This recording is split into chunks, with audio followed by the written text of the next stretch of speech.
Wisdom for Living Part 2. We want to see everyday practical wisdom from the eyes of King Solomon in his book, Ecclesiastes. But let's first go into the dictionary to see the definition of wisdom. What is wisdom? The quality of having experience, knowledge, and good judgment. The quality of being wise. The quality of being wise. The soundness of an action or decision with regard to the application of experience, knowledge, and good judgment. That is wisdom. That is wisdom. The body of knowledge and principles that develops within a specified society or specified period. Wisdom. Proverbs chapter 4 verse 7 says, wisdom is the principal thing. Therefore, get wisdom. And in all you're getting, get understanding. Wisdom. It will lead us to better things, better opportunities. Wisdom. It will always have blessed outcome. Wisdom will always have blessed outcome. There will be no regret in application of wisdom. Let's see what people say. Some people express wisdom in this way. One, wisdom is in fact the practical side of moral goodness. J.I. Packer. The practical side of moral goodness. Wisdom is seeing life from God's point of view. Bill Gothard. Wisdom is the ability to apply biblical truths to all life situations. For every pound of learning, this is a proverb in Persian. For every pound of learning a person has, he needs 10 pounds of a common sense to know how to use it. 10 pounds. For every pound of learning, you need 10 pounds of common sense to know how to use it. Persian proverb. That's wisdom.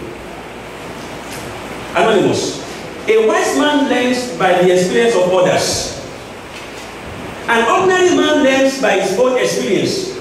A fool learns by nobody's experience. Anonymous. Wisdom will lead us to better things. There are always blessings attached to wisdom. Wisdom is the principal thing.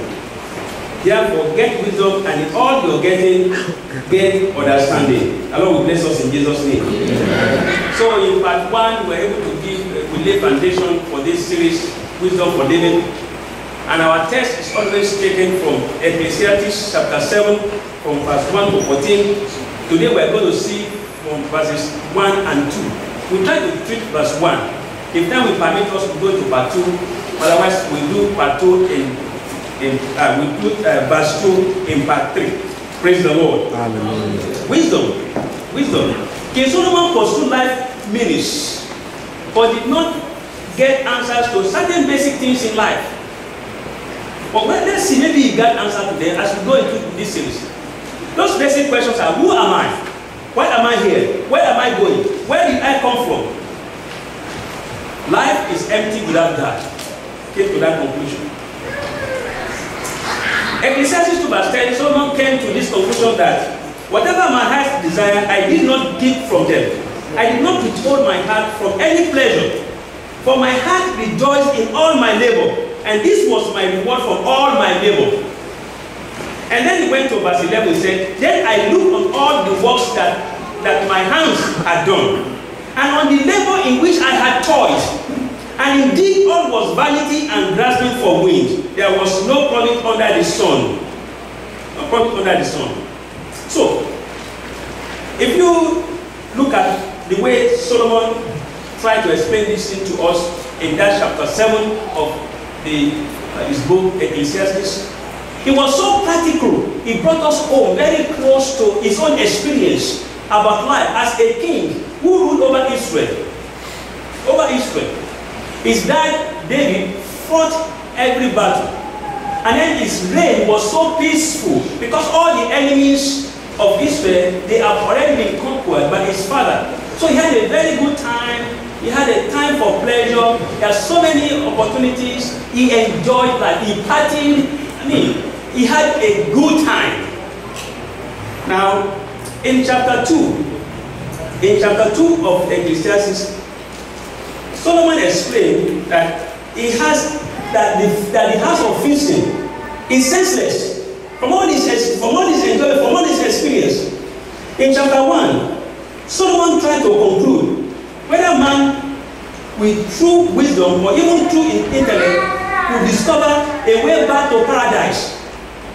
If it's possible to discover a way back to paradise. So in that chapter 1, he came to this conclusion. He said, vanity of vanities, all is vanity. It's just like grasping for bread. There is nothing. So he examined his own life. He investigated whether his own prosperity, his own affluence, and his own blessings, and all that he got could make him truly happy. He examined that. So every day he enjoyed himself, feasted, holidayed, partied. He lived a high life. He enjoyed. Solomon. He got access to about 1,000 women. He enjoyed. He had good time. I mean, look at what he said in that verse 11. He came to the conclusion in verse 11. He said, then I look on all the work that my hands had done, and on the labor in which I had toiled, and indeed all was vanity and grasping for the wind. There was no profit under the sun.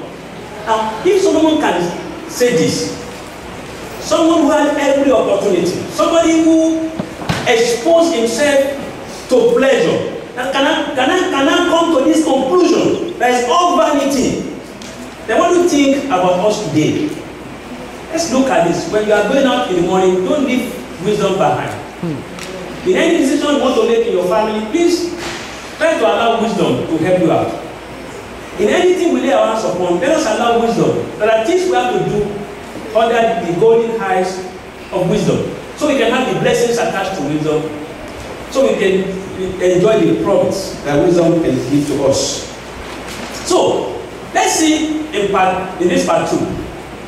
Look at verse 1 of Ecclesiastes chapter 7, verse 1. It says, and the day of death, he said, a good name is better than precious ointment.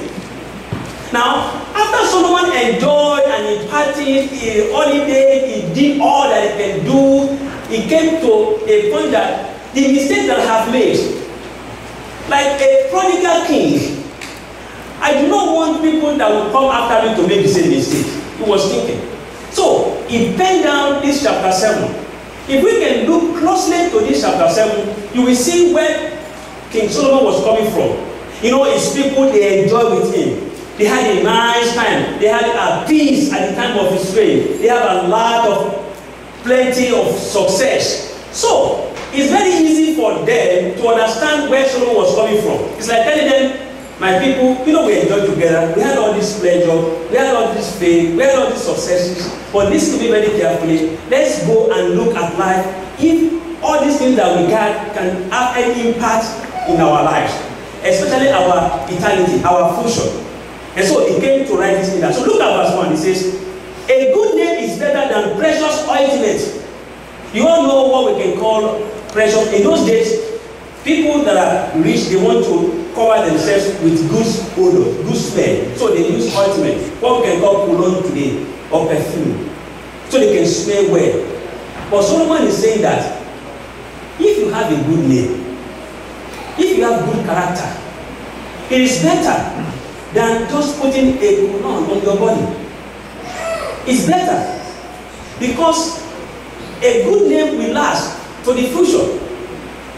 But if the precious ointment you put it in is temporary, if you apply cologne this morning, you wouldn't say you don't need it again. In fact, some people, they keep one in the house, they keep one in the office. In fact, some people, especially our mothers, I beg your pardon, they keep one in their bag. They keep one in their bag. If you observe very carefully, if you're riding a public train or bus, you see some women, they reach into their bag, they bring out their mirror. Hardly can you see any of our mommy's bag here without a mirror. I have seen some people, even when they forgot their mirror at home, they use their phone, their iPhone, their iPad as mirror. You see them, they be doing like this, they be looking at this, they look at it to adjust themselves. And some may easily apply the cologne because it doesn't last forever. It lasts just for a while. So someone here is saying that the ointment here speaks of wealth. Cologne here, we can call it wealth and luxury. They don't last long. No matter what you have, your character will outlive you. What people will think about you in your death will be your character, the legacy you leave behind. So you have to endure to take care of your character. Who you are in the inside is better than who you are on the outside. Your character is who you are in the inside. So Solomon is saying that good name is better than wealth, than luxury, than any pleasure you can think of. Is that not right? Absolutely, sir. So your name represents that good name we are talking about. Your name represents your character. It represents your reputation, your influence on the community, on the society, your influence wherever you go on your generation. Look at Jesus was talking in Matthew chapter 15. Look at verse 10. He said, when he had called the multitude to himself, he said to them, hear and understand. Listen to me and understand, Jesus said. Not what goes into the mouth defies a man, but what comes out of the mouth, this defies a man. What comes out of your mind, what comes out of you is what that can defy you. Not what goes inside of you. Your character. The inner man is so important. You have to guide it. You have to take care of it. The only thing this world you take with you when you are living is your character, your reputation. And every believer, it's our responsibility, it's our desire that when we are living here, we can say, like Paul said in 2 Timothy chapter 4 verse 7, I have fought the good fight, I have finished the race, I have kept the faith. Every believer should be able to do that, and that is a lifelong activity. It's a lifelong assignment that every day you be careful what you do, how you do it, the influence you have on the society, on your people around you. Your character will speak more of you, even after you are gone. Your character. A good name is better than precious ointment. Your inside being is more important than what you are on the outside. Heaven is better than anything else you can think of in this world. As a Christian, let's think about this. Let us rate our character above pleasure, above temporality, above anything that can make you look good, above anything that can make you look wonderful in the society. Some people, they like people to say, they want to do things to make people say good things of them. Okay, so that is good. For people to clap for them, that is good. But you want to try as much as possible not to deceive people on the outside, but to be your real self, to take care of your character. If I damage my witness, chasing after temporalities in this world, then I have lost everything. If I damage my character, if I damage my witness, if I damage what people say after I would have gone, because of chasing after temporary things in this world, because of chasing after wealth, luxury, I have not done well. Character should be rated above anything, above pleasure. People will remember our character or our lack of it after we have departed this place. Let me give you this short story. Professor and the boot black. Alexander Grigoriev had immigrated to America from Soviet Georgia, learned English, earned 3 doctoral degrees, and become a successful professor at the University of Pennsylvania. But despite his freedom and achievements, he had a mystery in his heart that he couldn't dislodge. One day, while getting a shoe shine, he noticed that the boot black went about his work with a sense of joy, scrubbing, buffing, and smiling and talking. Finally, Dr. Brigodier could stand it no longer. He said in his funny sounding accent from Soviet Georgia, "What always you so happy? What always you so happy?" Looking up, the boot black paused and replied, "Jesus, he loved me. He died so God could forgive my badness. He makes me happy." The professor snapped his newspaper back in front of his face, and the boot black went back to work. But Dr. Grigorian never escaped those words, and they brought him eventually to the Savior. Those words he said to that great professor brought him again to the Savior. He later became a professor of anthropology at Wheaton College and taught, among others, a young student named Billy Graham. Can you imagine? And look at what the impact he had in the life of Billy Graham now. Billy Graham had a great impact. He still has an impact today on some presidents, almost many presidents of the United States. Many Christians, they embrace him. But look at how he was able to get trained, lectured by this professor, and happy professor, just because of what that the good black man did to him, the shoe shiner did to him. Now, either that shoe shiner is still alive or is not alive, either the professor, Dr. Brigodier, is alive or is not alive. What they had done is still living today, because Billy Graham is still alive today. After he will have gone, people that he had influence on, we see what? We see carry those things along. So your character is so important. Good name is better than cologne. It's better than anything, any kind of immediate pleasure you can think of. Think about this. And he said, the second one, and the day of death than the day of one's birth. How can Solomon say this? From all his experience, how can he say, because the day of birth is when people will come around, they want to rejoice, they are very happy. But day of death, how can that be better? A day of death than the day of one's birth. Because death will open another eternity for you. Death is into the future, it's eternity. Day of birth, when a child is born, we all rejoice, we are very happy, but the child is going to face a lot of challenges in life. He will struggle, he will face storm in life. He needs tutors in life. But when one is dead, especially when someone asks Jesus Christ as Lord and Savior, you are giving your life to Christ, you have accepted him, is a beginning of eternity with him. Is that not better? Future is better than now. If you want to have a good future, want to have a bright future, think about what you are doing right now. Because your hand is far, far important than your beginning. That's what Solomon is talking here. A good name is better than ointment, and the day of death than the day of one's birth. Future is very important. I don't know what you are doing right now about your eternity with God, but it's very important that we understand that our eternity with God is something that we must not toy with, we must not joke with.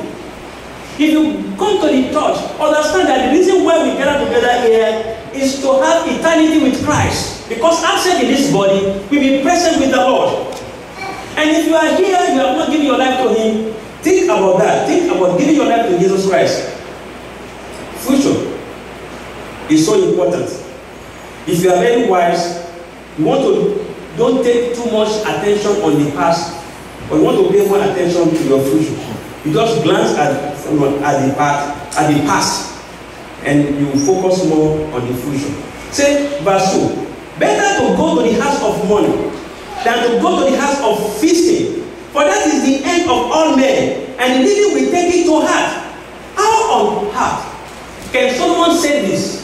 That it's better to go to the house where people die, where people are mourning, where people are weeping, where people are crying. That it's better to go there than to go to the house of feasting, house of banquet, to go to a place of celebration, birthday celebration, naming celebration, Thanksgiving celebration. That it's better to go to a place where people are mourning, they are crying, they are weeping, they are remembering their lost loved ones, than that place is better to be than in the place of enjoyment. How can somebody say that? What is trying to tell us that reflection, to look back and see what is happening to that person, to see how that person has come to an end, to see how life is all about. That after a man is gone, that's a practical thing. If there is no way for you to understand that you did not bring anything to this world, that you are going to go up from here with anything, you will see the practical application of that when somebody is dead. Because nothing will be buried with that person. That person is not going with any of his properties. This is what King Solomon is saying here. We want to read some of the verses and then we'll continue on that verse 2. Psalm 24 verse 1. Psalm 24 verse 1. The Bible says, this is very important that we understand. The earth is the Lord's and all His fullness, the world and those who dwell therein. When you go to the place of weeping, when people are crying for the one that is dead, one thing you will learn is that everything that we got is not ours. That the earth is the Lord, including the person who is dead. When the time of going is at hand, you cannot say no. And you have to leave everything and go because God owns everything that you think is yours. People in this world, they say, it is mine, it is mine. Nothing is yours. Nothing is yours. If someone can say this, with all this wealth, with all the women, you got 1,000 women, if someone is going to feed people at one time, I mean, if you read those things they will put together, they go into thousands, if not millions of dollars of today. One day, one day. And then you cannot come to computer and say, it's better to go to the house of money than the house of feasting, to the place of banquet, to the place of enjoyment. Then you can understand what he's talking about. You did not bring anything to this place. You never depart with anything. The earth is the Lord and the fullness thereof. Nothing belongs to you. Nothing belongs to you. The car you ride is not yours. As a matter of fact, the house you have built is not yours. Your children are not yours. Everything you got here, you will leave. So think about that. Let's think about wisdom. If you have that at the back of your mind, when you are taking decisions about certain things in life, you will take that decision wisely. You don't hold on this world as if it's all yours. Run around, get this, thinking that they all belong to you, and leave God behind. Psalm 50 verse 12. If I were hungry, I would not tell you, for the world is mine and all its fullness. God talking here. Psalm 89 verse 11. The heavens are yours. The earth also is yours. The world and all its fullness. You have founded them. The way some people look at things in this place, they say, this is mine, this is mine, this is mine. In this place, you got to visit the Bible and look at that. The earth is the Lord and the fullness thereof. That place is saying. Look at Job 4:11. I mean, Job 41:11. Who has preceded me that I should pay him? Everything under heaven is mine. God speaking here. Who was that person before me? Who is that person I'm owing anything? Tell me so I can pay that person. Everything here, including devil, is God's devil. Everything. Principalities, power, anything you can talk of. God owns everything in this world. Deuteronomy chapter 10 verse 14. Deuteronomy 10 verse 14. Indeed, heaven and the highest heavens belong to the Lord, your God. Also the earth with all that is in it. All that is in it. Some people they think that this world belongs to Satan. No! Satan himself belongs to God. God is in charge, he's in control. 1 Corinthians For the earth is the Lord's and all its fullness. 1 Timothy 6:7. For we brought nothing to this world, and it is certain we carry nothing out. So if you go to the house of money, then you can see plainly that this man that is dead has nothing in his hand to go with. Nothing in his hand. And that's what someone is saying that. But if you go to the house of feasting, house of celebration, house of dancing, people may be drunk. They will not say things that may bring wisdom. But people, when somebody is dead, they will be so sober. They will be sober. And I tell you the truth. Look at what that verse said before we read some other things. That verse said, better to go to the house of money than to go to the house of feasting, for that is the end of all men. So someone is saying that it is possible if you go to the house of feasting, if you go to the house of celebration, if you go to a banquet, you may not have that opportunity to do it in your life. Some people do not believe in doing any ceremony. I tell you, that is the truth. Some people don't believe in celebrating birthdays. Some people don't believe in celebrating any Thanksgiving. Some people, they have a baby, they just name the baby and that is it. They don't believe in spending or calling people to come and dance. Some people don't want to dance. They keep to themselves. Someone is saying this. But in house of money, everybody will have that experience. There will be an obituary that will be written after you are gone. You may not take that, you may think, Pastor, don't speak about that. You want to see the end of the year. You will see the end of the year in Jesus' name. But one day, there will be a morning when they will place your obituary. When they will place my obituary. So someone is saying that everyone will have that experience. So it's better that you look at what is being done there. Because one day, they're going to do it for you. Wisdom for them. So if you have that wisdom, you will take life very simple. If you have that wisdom, you will handle it very. That you know that this life is so delicate. If you understand, if you look at that, the issue of life from someone's perspective on that, you will not worry yourself so much about things. Anything you have, you thank God. If there's anything you don't have, you thank God.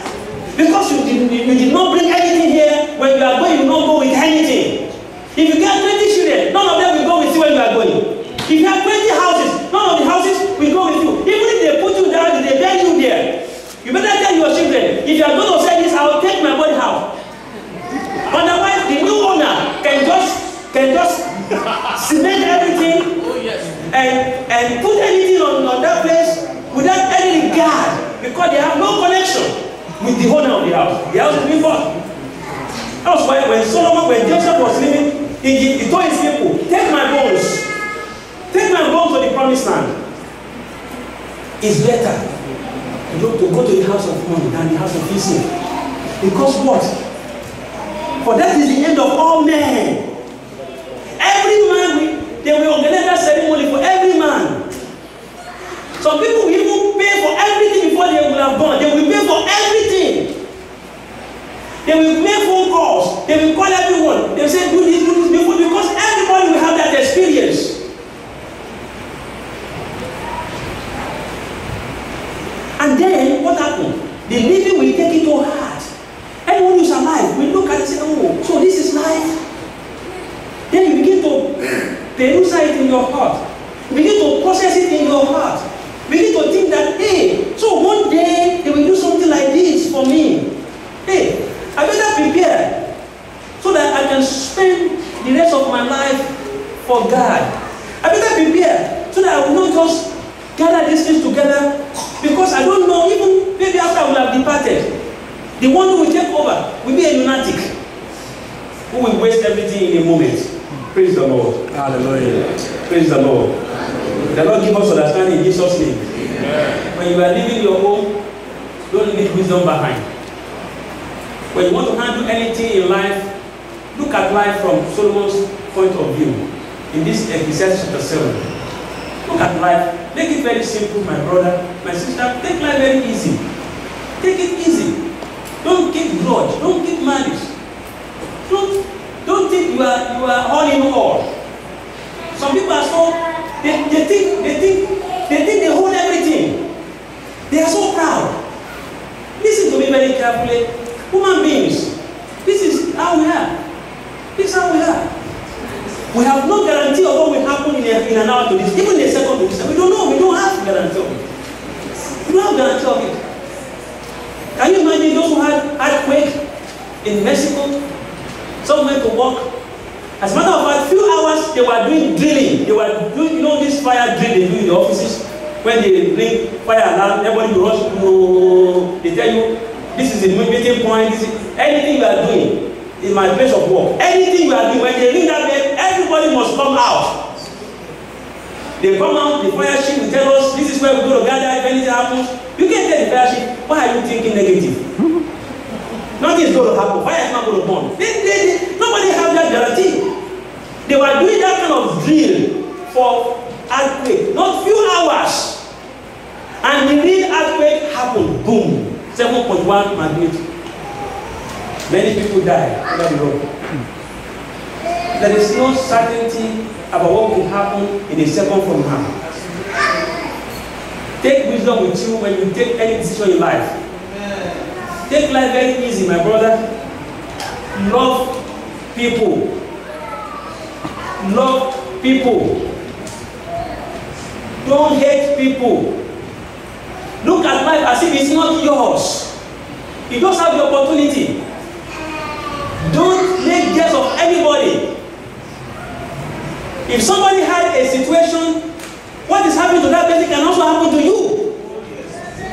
Can happen to anybody.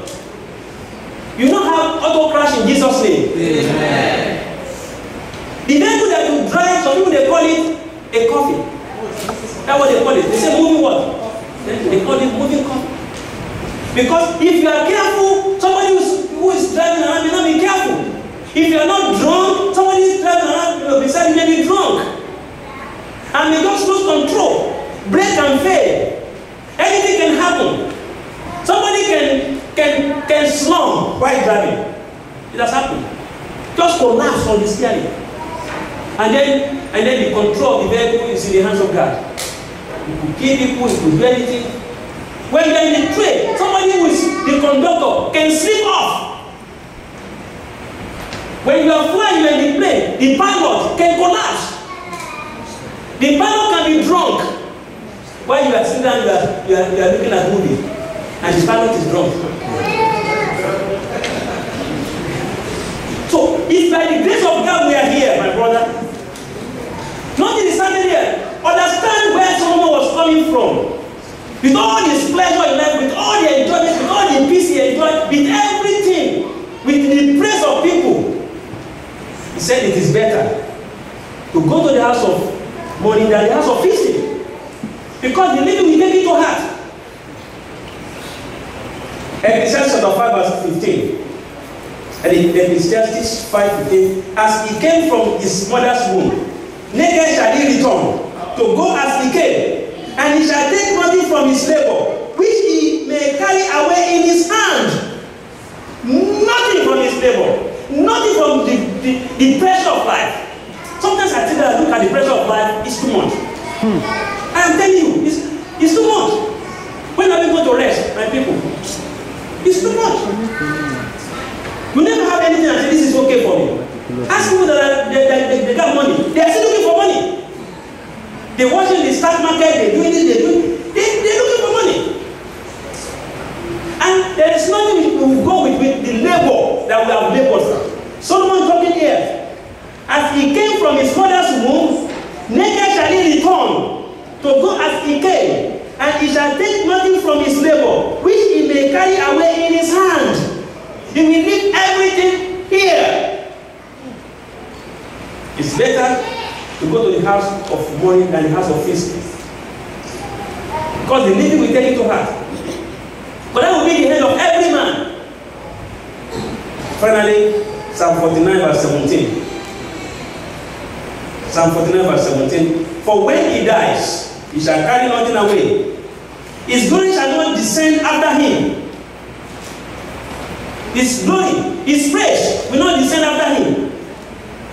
When he's gone, he's gone. Only you know in this country, after somebody is dead, if the person is lucky to have 6 feet, they call him. The children or everyone can go after, they will bring their flowers, they will go maybe once every year, for the memorial, they go there, they put the flower, they do, that is it. The glory is not going to be same with that person. That is it. In some places, some people don't even want to go to their ground. They don't want to go there. Some people, when their loved one is gone, they try to cleanse from their heart. Because when they go there, it will be bad in memory. Some will be weeping there. Hey, my mom is not, if you can just wake up like this, and if you can wake up, mom is, if you can just wake up. When it's gone to sleep, it's gone to sleep. It's not going to wake up. But people are being deceived. They tell them, all these soothsayers, they tell them, you're going to bring your mom from where she is. And then you see the noise in the house. The bulb will be making noise. But will say, she's not making noise. He said, the seed is what?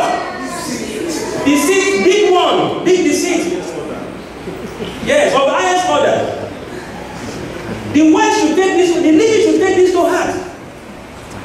All you can do right now is to take the understanding, like somebody said, and adjust your life. Your future is more important than your past. More important than the present. God bless you in Jesus' name. Father, we thank you, worship you because you are so wonderful. Thank you for this wisdom for living. Help us to guide our heart. Help us to apply this wisdom when we take certain decisions in this life. Thank you, Lord, because we are so good. Blessed be your name. Help us and see us through. If there's any one of us here that has not given this our life to you, then we pray that you touch that person's heart, that the person will surrender everything to you, and we leave everything on the altar for the Lord. Because naked we came here, and naked we shall leave this place. Thank you because you are a good God. See us through this life journey. At the end, let us be able to give you praise. In Jesus' mighty name we are praying. Amen. Amen. Praise the Lord.